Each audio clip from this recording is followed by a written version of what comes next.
And so meditation is that time.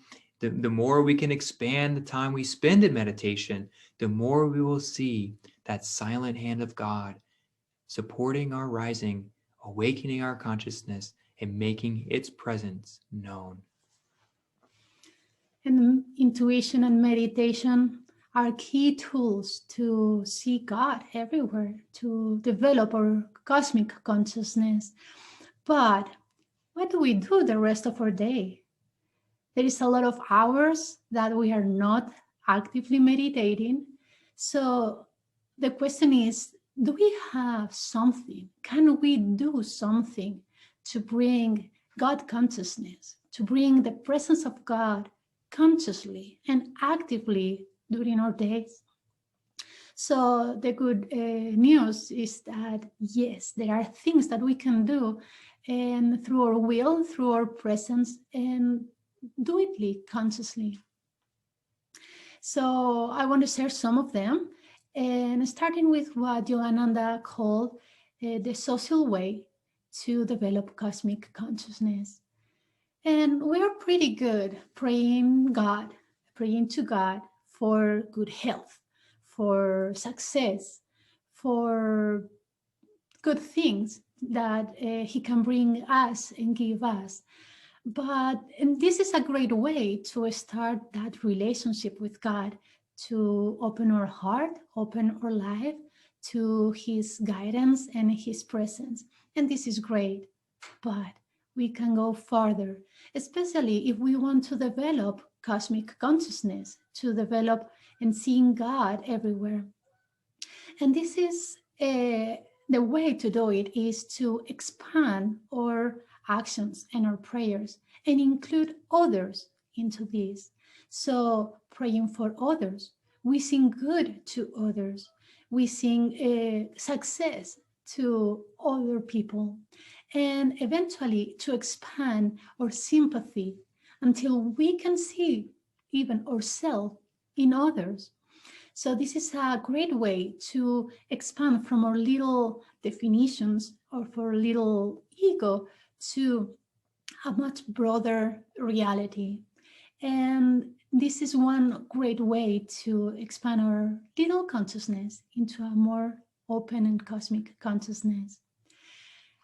We can start with our dear ones. It's also easy to pray for our family and friends and our dear ones, but I will invite you to expand that a little bit farther and pray for those that you don't know. And once you feel comfortable with that, keep expanding that until you can include those people the people that you feel a little bit tense with, or even you have been feel hurt by them, and pray for them and wish them good. And also in your actions, do good to others, because in wishing happiness to others, in doing good to others, you will receive that happiness hundredfold. So this is a great way to see God through others. Another way, another variation of this is to see God in all creation. One beautiful way to do this is to see God in nature, in other creatures, and in different manifestation of nature. There is this beautiful story that it was this nun that she was a little of a tough cookie, as they say, a little bit of a difficult personality, and she wasn't getting along with her sisters on the convent. And the sisters didn't feel that easy going with her. So at some point, her counselor asked her to go every day and feed the birds. So this nun will do this. With a piece of bread, she will go to the garden and feed the birds. And at the beginning, it was like something automatic. But at some point, she started feeling that connection, like a little bit of a friendship with those birds. And little by little, she was softening and opening her heart to include these little creatures being part of her reality. And this is how she developed that friendliness, that open heart to include others into her own reality. So her self-definition, which was limited, started expanding. And this is something that we can do every day when we see a bird or seeing a flower through the beauty, the beautiful smell. God is flowing through those objects to touch us. And as more attention we give to these little gifts, the more we will be feeling God's presence through all these situations, or in this case, nature, which is a great tool to feel God's presence. Now, there are different people, we are different, and we can, maybe it's not that easy to feel God's presence. So there are other things that Yogananda suggested that you can try. If you don't feel God's presence, maybe you can imagine that God is in each one of these situations or in these objects. And if you have a powerful mind and you are good by visualizing, you can imagine that God is flowing, it is vibrating in these aspects of his manifestation. And there is another way, which is reason. And we can reason if this works for you.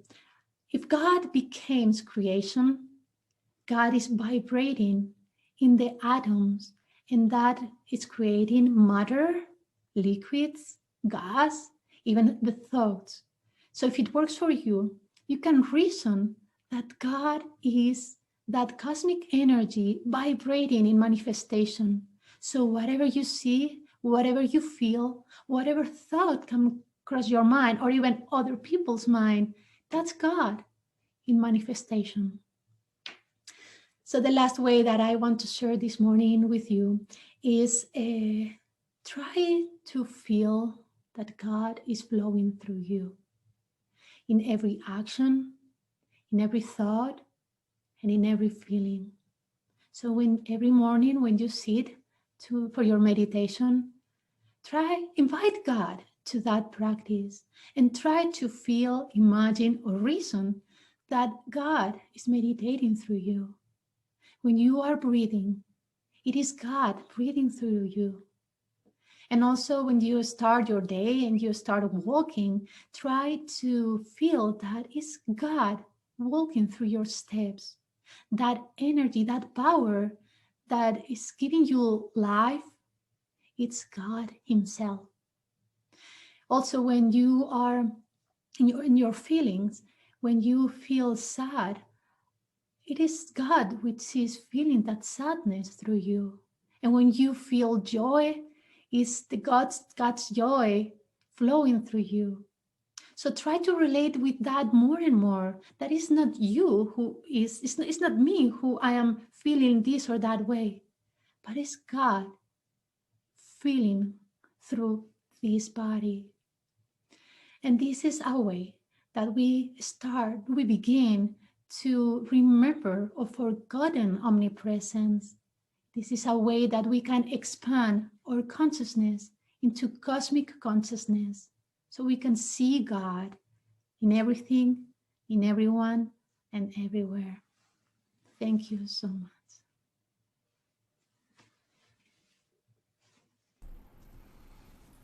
Thank you for those beautiful thoughts. And our affirmation today on contentment, how can we be content? It is to see God, to hear God, to feel God in everything. Like you just said, that is so beautiful. So wonderful. Cameras open. Feel free to open cameras at any time now.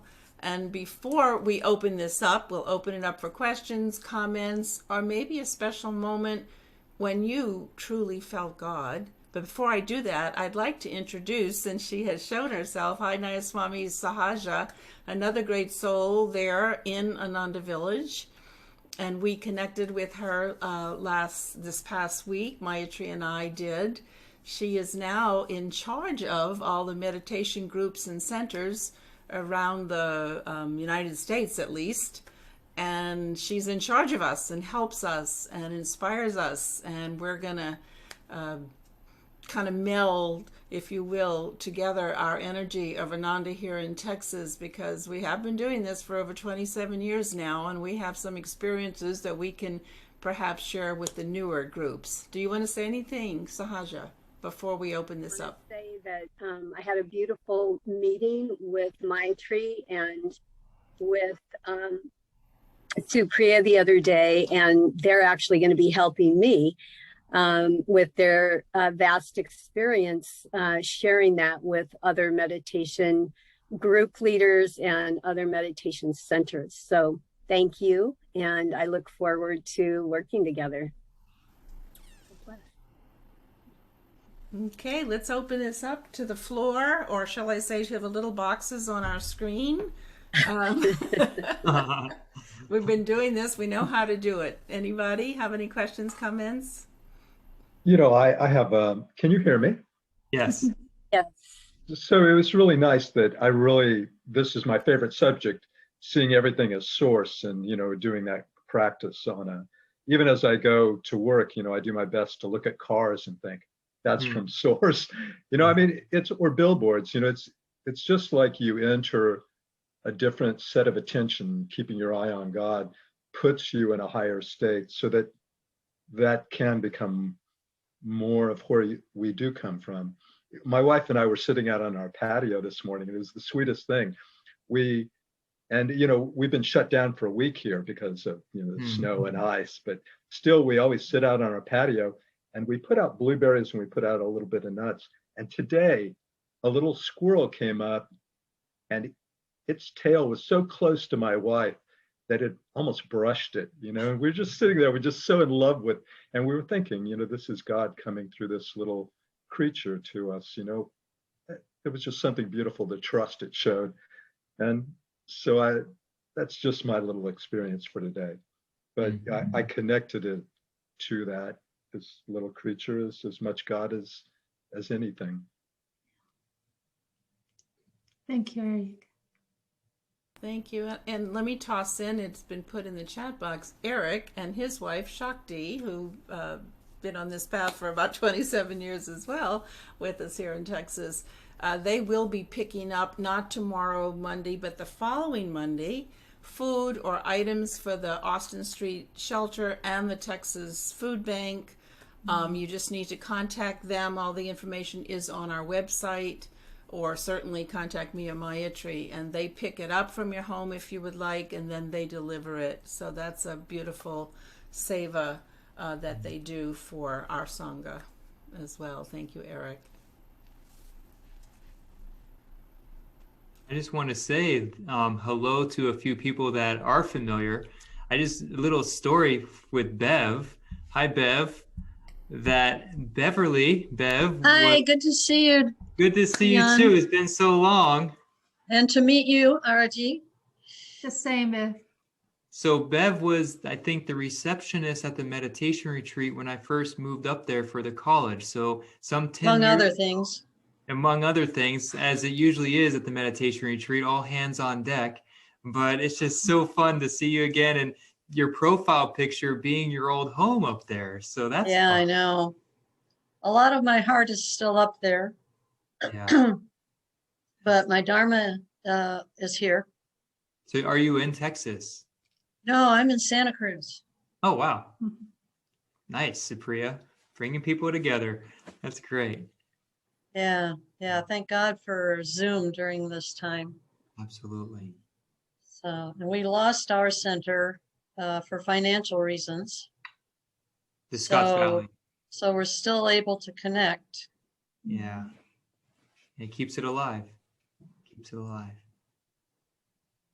I didn't get up there this past October because of COVID. I normally do. So one of these days, perhaps. Hopefully soon. Yeah, hopefully soon. I want to say also hi to Sonia Garcia. Sonia, great to see dear you, sister. I met her in Italy, in Ananda, Italy, and somehow we have been connecting here and there. And it's so nice to see this Yeah. Spanish presence everywhere in this case. So nice to see you guys too. Yeah, Thank you for all the work you're doing. it's our joy. It's a joy. Mhm. Joy. And Sonia is residing in Houston, Texas, quite a few hours south of here. And of course, we have some Monterey Bay folks online with us. We have Waco, Texas. We have Austin, Texas. I can see. Have I missed any other little cities? No. So and we had someone from India during the meditation. She left. So it's just wonderful the way we can come together and see God online in all these beautiful smiles. We also have Colorado and Minnesota. Oh, sorry. See, I'm sorry. I missed all those other states. I mean, and we often come together on Friday evenings for kirtan. And we feel like a sister center to the Monterey Bay, which used to be Scotts Valley, now Monterey Bay, because there's Sam, and Pam's probably very nearby, and the cat will soon walk across the camera. Watch, always does. But we have kirtan with them as well, so great things are happening here.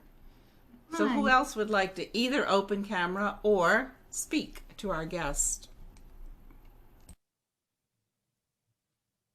I just wanted to share something similar to what Eric said. We have this finch feeder, but it's right outside our front door. And sometimes they'll literally be like, there's 2 of them, and there could be, I don't know, 40 birds hanging on each one of the finch feeders. But sometimes when we walk out the front door, most of them will scatter, but there might be 1 or 2 that'll just hang on the little feeder, and they just don't seem to be worried about us walking past the feeder. And it's just so sweet, to, again, feel that trust that, we're not a threat. So, yeah, I love connecting with creatures and nature.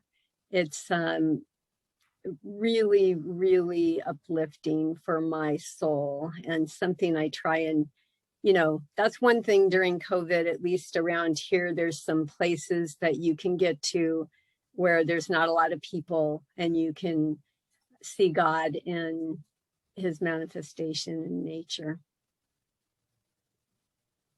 Yeah, on that note, there was when this whole COVID thing hit, we didn't really drive many places. So we bought a little golf cart. And if you ever visited the village, you'll see golf carts. It's like golf cart city, right? And so we were just getting used to what it's like to drive with a golf cart. And it really connects you with nature because you don't have doors and you can hear things and you're going pretty slow. And this one day, it's like you're on safari. So like deers are like right there. And it's just like, you're in it, right? And one day we were driving to our home at Ayodhya, which is on the north side, and we're driving and we see some deer kind of galloping, to our left-hand side. And we're like, oh, how sweet is this? They're running along the cart. And then we look behind them and there's 2 coyotes chasing them, and so we stopped the cart and we're like, stop it, so we sort of like, at least in our minds, we're like, oh, we're helping the deer. And then we saved the deer. And then we went up to the hill and the deer stopped. And there was a moment where they looked at us. And again, like we could either shrug that off and like, oh, they don't, or we can connect with it with our heart. It's like, we're with you on this. We want you to survive. This is your land. So it just was a, sweet way to interact with, an animal that's usually pretty flighty. What was it? Kriyananda said something, and you may have said it. He said, if you hear a dog barking in the distance, wonder what it's saying to you. Huh. Tune into it in that manner. And after a while, listening to that, I think, invites that connection. And so anyway, it's just a sweet thing that he had mentioned. I got my kitty here I'm communing with. Aww. Yeah, lost cats. I think too that the pandemic has had that effect for a lot of people, even in the city. they say, people are really into gardening now and doing all that stuff. It's just, you don't have as many distractions, so you can start to feel the beauty of nature and then, feel God's presence. I mean, I think that's a real dominant, perhaps even common way that a lot of people first really enter, into that presence, that feeling of God's presence is through nature. I have to say, I'm so super happy that yesterday when I went outside in our little, warm spell, that my bees made it through, and not everybody's bees made it through. So I was so, I just feel like when I go out in my little backyard, between the stray cats and the bees and, the possums that wander through, and we've got a little camera, we watch them come, because they come in the evening. I just feel like I'm constantly communing with these creatures, and it's so sweet. It's one of the sweetest ways to feel God's presence. I love the fact that Saint Francis is one of our patron saints. Absolutely. Thank you very much for being with us today. And nice to see Sahaja too. And wonderful to see, I know all the things that y'all are involved with, like the Korea was wonderful that was put on by the virtual community. I like to walk around and touch the trees and tell them I'm with them or that I love them. I think that all knowledge is from the heart, and that's why the saying of Yogananda is so important to me that was quoted here, where he said, I cognize the center of the Empyrean as a point of intuitive perception in my heart. And that really says a lot. And I just wanted to offer up, if you have any thoughts about that, and it relates to the fact that all knowledge really is intuitive. When you said that, Mike, it's great to see you, by the way. Another familiar name. Yes. And, when you were sharing the story that Yogananda would often say with absolute glee, which I know you've heard his voice, and it's just hard not to smile hearing his voice. And he was sharing about this scientist who studied eels, and he studied everything there was about these eels, their lifespan, what they ate, their mating patterns, everything about these eels. Could you imagine dedicating your life to knowing everything there is to eels, those slimy little snaky creatures? I'm sure there's much more beautiful things to tune into, but nonetheless, probably needed. And Yogananda would just say that if he devoted that same sort of energy and devotion into meditation and to cultivating that calm, uplifted feeling of intuition, he would know everything there is to know about everything, that he would have tapped the mystery of life. And, it's just so amazing that, the teachings are really centered around awakening our heart's feelings, but in the right way, that it's not emotion, but it's that upward yearning of the heart that connects us with that superconscious experience. And when we're in tune with the divine, as Yogananda said, if you want to get to know the kingdom, it's better to befriend the king rather than just wandering around trying to figure it out on your own. And so when we go straight to the source within ourselves, the shining, I guess it's that heart-to-heart meeting, right? When we're in tune with our own heart's wisdom, we draw the wisdom of the beating heart of life. And also our comprehension or mind is so limited. Even the smartest person in the world is still limited. So it's about when we tune more, as you said, Mike, on our intuition, on our inner sense, is when we can tap into the cosmic wisdom. So it's not about thoughts that has a specific shape, but it's about the knowledge. I love when reading about Lahiri Mahashaya, that he tapped into that cosmic wisdom. Whenever someone asked him, it's not that he had the answer, but he will maybe close his eyes, go into deep meditation, and come back with an answer. And that answer wasn't because he was very smart, because he had tons of information in his head, but because he tapped into that calm ocean of wisdom. And absolutely, that's where all the answers are. And we can feel that wisdom here. So we project our question through our spiritual eye, through our kind of mind, but then we receive the answer in our heart. So it's that intuitive, calm feeling directly upwards, as Dhyan said, where we will find the answers, and also what will help us to connect with the love that is everywhere, and it connects us all. Thank you, Arati, and thank you, Dhyan. I did so enjoy your message also this morning. Thank you, Mike. It's so great to see you all the time. Same here. Do I recall that either Ananda Sangha Worldwide or the virtual community is offering something about intuition?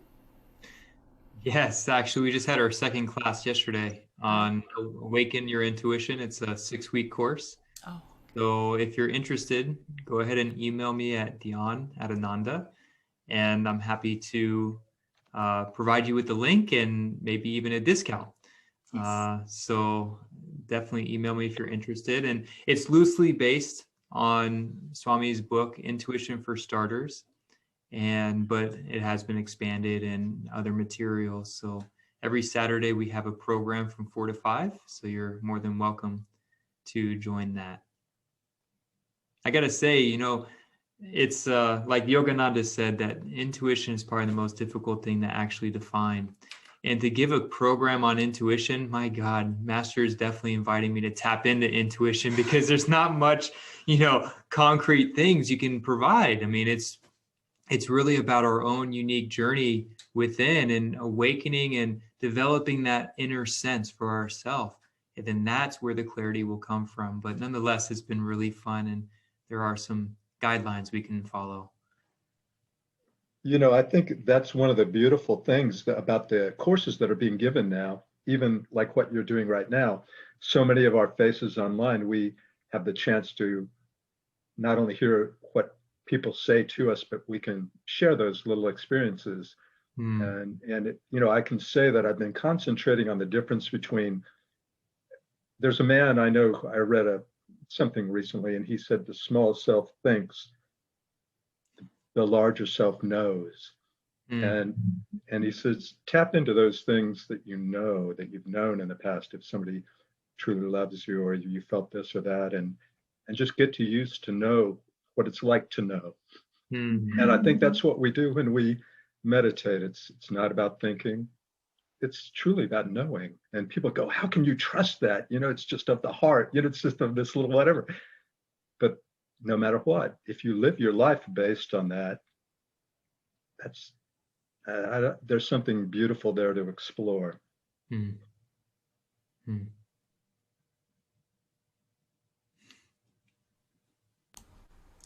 I kind of would like to say something, especially to Sonia. She put a question into the chat box about explaining the presence of God or something along that line.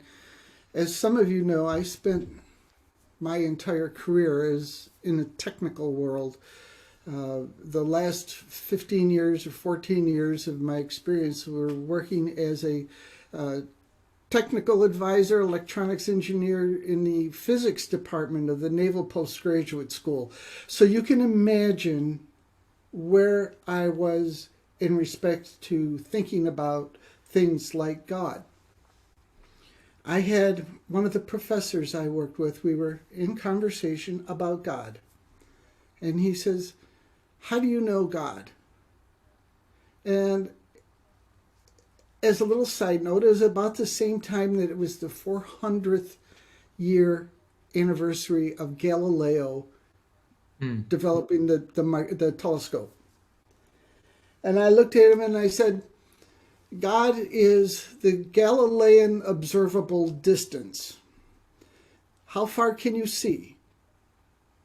And I says, when you reach that point, it's God, G-O-D, Galilean observable distance. He went, oh, okay. He goes, and what about Hubble?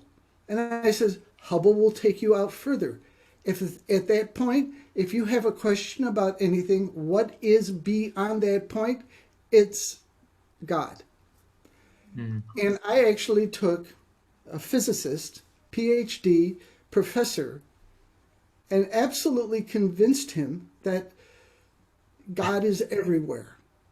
Because I went the opposite direction, because also having the opportunity to live with a microscopist for many years, we worked on optical microscopes.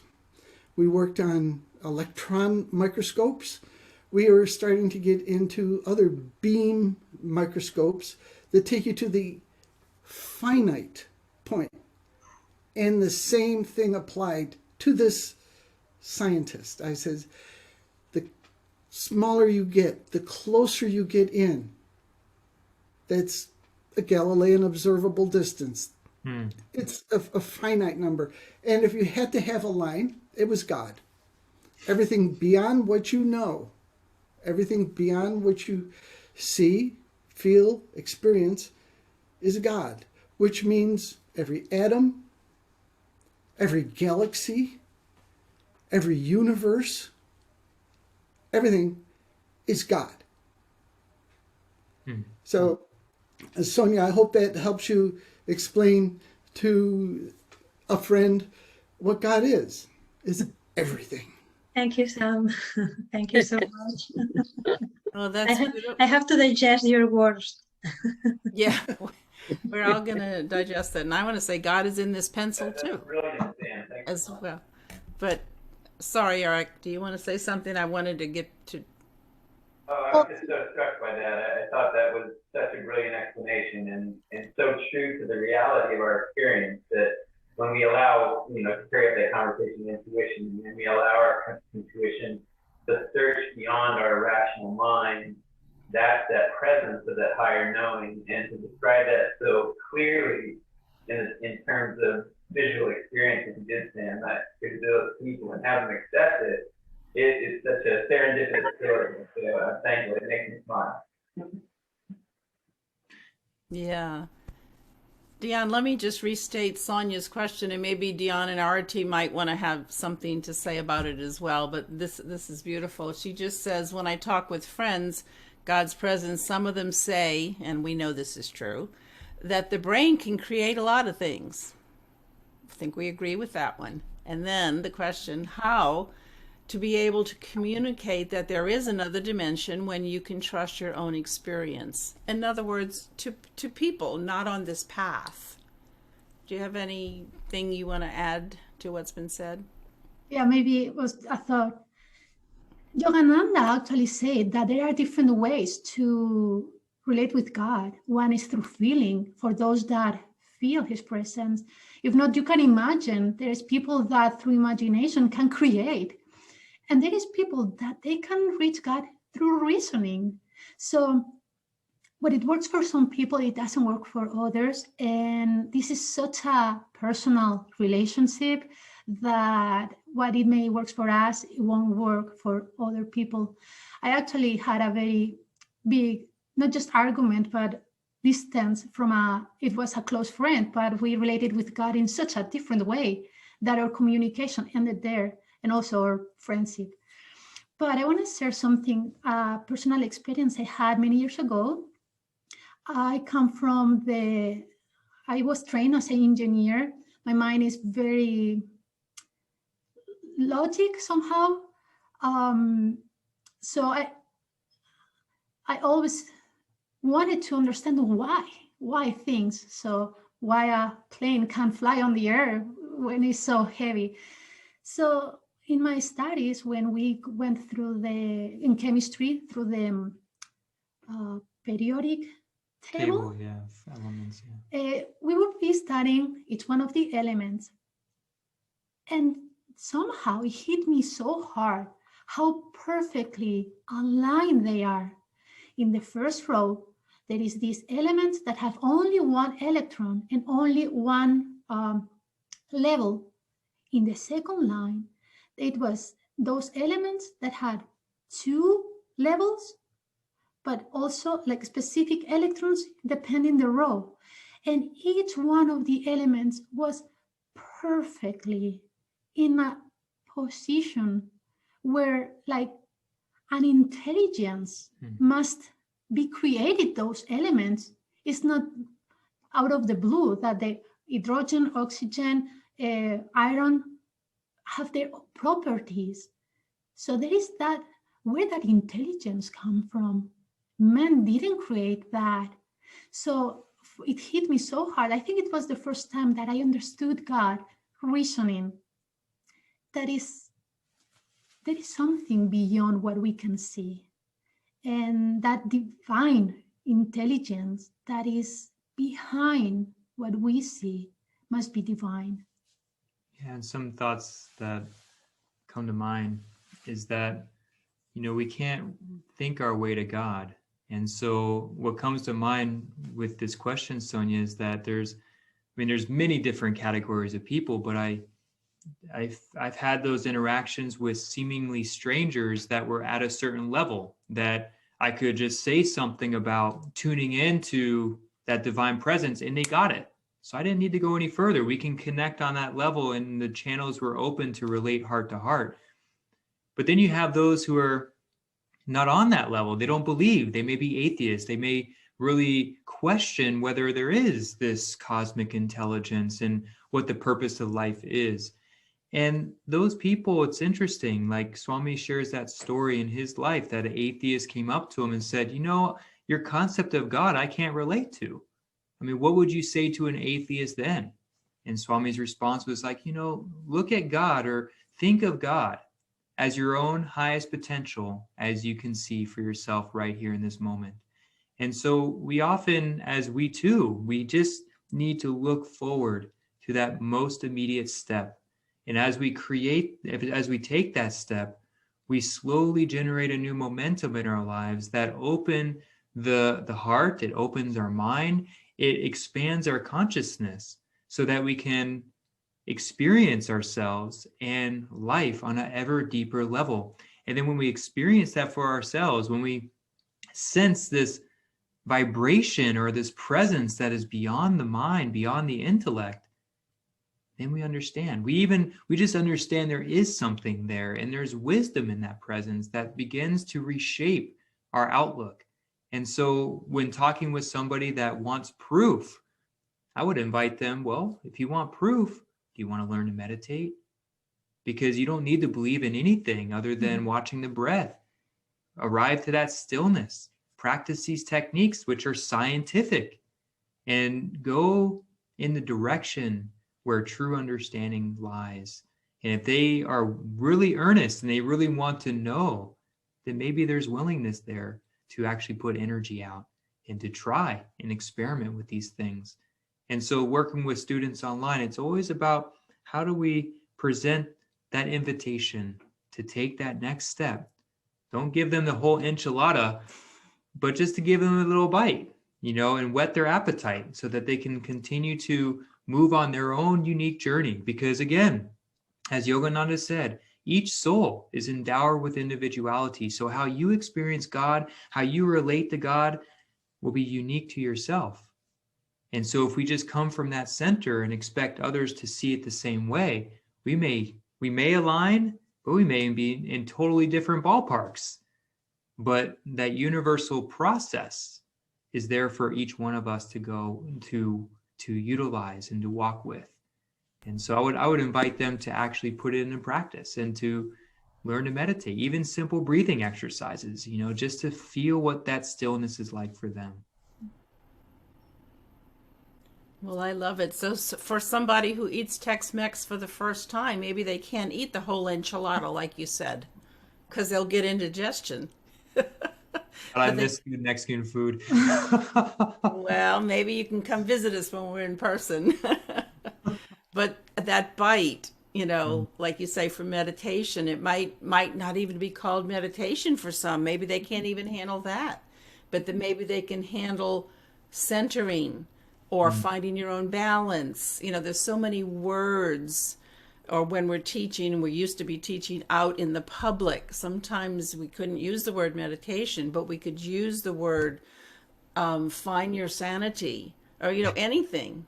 So it's how do you, like you say, it's sort of like ask for your own intuition to tell you what is the best thing, Master, for me to say to this friend, to this person. Let Master give you the words. And yeah, that's super.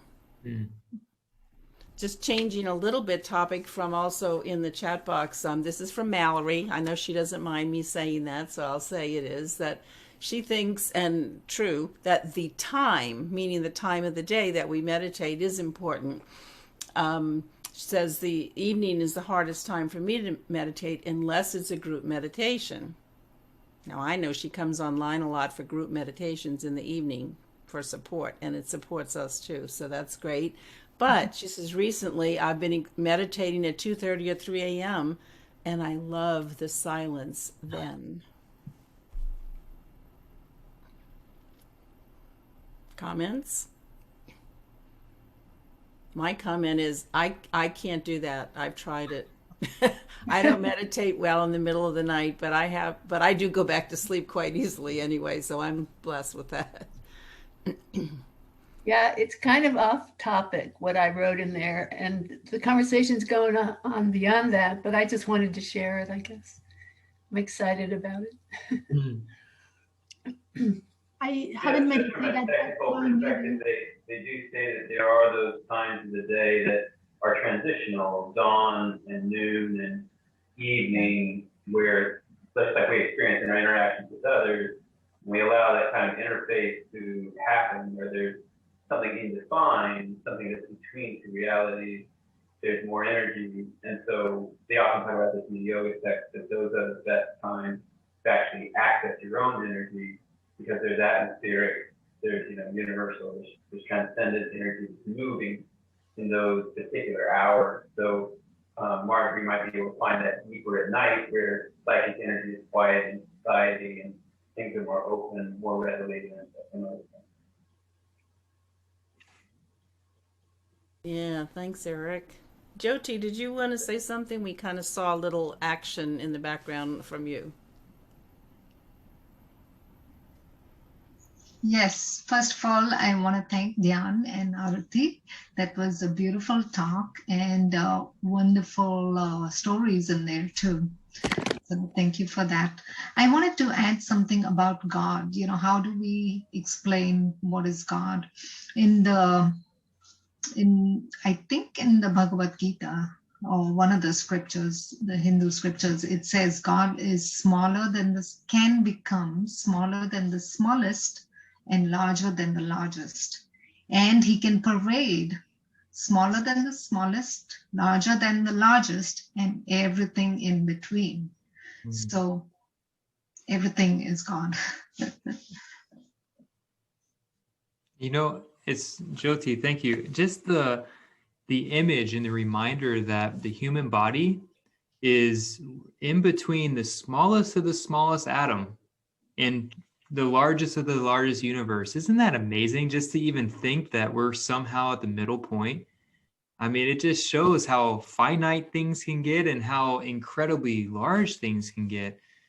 But I don't know why that came to mind, but it's interesting that we can look at our body. And I think for me, this is a reminder that this body is a great gift, that we've been blessed with an instrument that can fully manifest that divine consciousness. And sure, as even, you know, Yogananda said, this body is a nest of troubles. Yeah, when we're not taking full advantage of it, if we don't reclaim our energy and our consciousness through meditation, through service, it is a nest of troubles. But when we harness that energy within us and learn to deliberately, with deep concentration, direct it upwards, it's an amazing gift and an opportunity that we all have been given to realize the most finite reality as well as the most expansive. So I don't know why that came to mind, but we're talking about molecules a lot. So yeah, it definitely was relevant. So it came to your mind. Yeah, because we're talking about atoms and, molecules and all kinds of matter. So yeah, it was quite relevant. Thank you. I think I we have just a lot wanted of... to share one quick little thing that's kind of fun. I think we're running out of time. But when we were talking about intuition, I was going to share something. And before I do, I just want to say all thoughts are universally rooted. So I was going to share that before I read the path, I was kind of on a search for, I was deeply surrendered to God, but I was looking for my people, I guess you'd say. And I was experimenting with a lot of different churches. And, but I couldn't eat the whole enchilada. And that's what I was going to say. And then two people used that afterwards. I just thought it was funny. Anyway, but the point being that when I read the path, there was a total resonance, 100%. I could eat the whole enchilada. Everything that I read, I knew was truth. And, I don't know how developed my intuition was at that point. Maybe it was just past life experience, but I knew beyond a shadow of a doubt that this was my path. So I just wanted to share that. But the whole enchilada was just too good to pass up. We must be really hungry over here. Well, it is lunchtime here in Dallas, but I don't know about you guys yet. I remember in my first many years of coming on this path, I had to put different topics. I couldn't eat the whole enchilada. I couldn't resonate with all the different things I was hearing and learning, which were wonderful. But I was coming from very traditional Catholic, unexpectedly, onto this path. But Master had a plan I didn't know about. So I would take the burrito and put it on the shelf, right? Or I would take this little charo and put it on the shelf because I couldn't digest it all. I remember Pranaba and Parvati, who were first here, opened the center in '93. They would say, "It's okay, just put it on the shelf. And when the time is right, if the time is right for you," they, I don't think, had a premonition of I was going to be on this path forever. I didn't know that. But they just said, put it on the shelf. When it's meant to come out, the timing is right. In God's time, it will come out. And everything that I know of that I put on the shelf eventually did come off because I resonated with it. I was ready. I was like cooking, meaning I was maturing. Master, God was, boy, are we into food. It's a good analogy, though, that when we are ready and baked, then and only then can we go, aha. Right? And that's a really good reminder that spiritual progress is a natural process. That we can't force ourselves into shoes we're not yet ready to fill. And that's something that I personally really needed to reconcile. We read the autobiography, we read the new path, we read about the lives of saints. And it's like our heart recognizes, hey, that's our highest potential. I want that. But then I forgot when I first read that, oh, right, there's steps you have to take to move in that direction. You can't just supersede the spiritual path, really, and just arrive to the destination, be like, hey, I'm an enlightened being. You have to go through sometimes a very challenging process of self-purification. But as Swamiji said, for the devotee, even the difficulties of life, there's that subtle hint of joy, because you know there's a purpose behind the difficulties. It's taking you in the right direction. So it's, yeah, thanks for saying that, Supriya. And also, this is a great reminder, and it helps me so much. If we compare ourselves with others, it's like, why that person is doing that, either if you want that or you don't want that. But understanding that each one of us, we have ourselves and we have our things there ready for whenever we are ready, that thing will come to us if it needs to come to us.